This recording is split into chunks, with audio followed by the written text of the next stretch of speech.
Баршаңызға сәлем, сіздермен бірге Арай. Каналыма қош келдіңіздер. Бүгін таңғы асқа ПП бананды құймақ жасаймыз. Ең алдымен блендердің ыдысына бір бананды саламыз. Үстіне жұмыртқа салып, сүт құйып блендерде еземіз.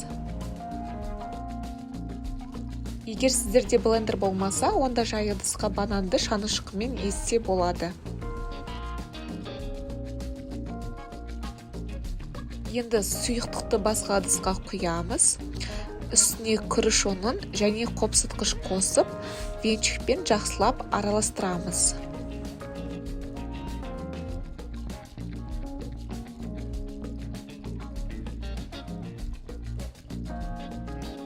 Алдымен табаны қыздырамыз. Менде антипригарный таба болса да, үстіне сары май жақтым. Газды баяу отқа қоямыз. Енді бір ас қасықтап құймақты салып шығамыз. Екі жақтан шамамен 2-3 минуттай пісіреміз.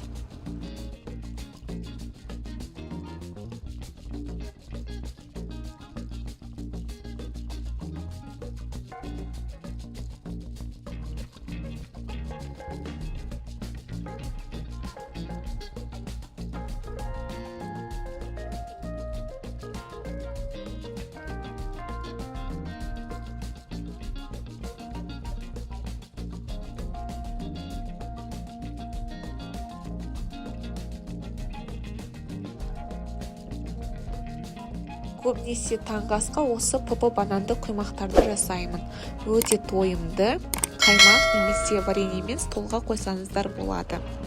Астарыңыз дәмді болсын.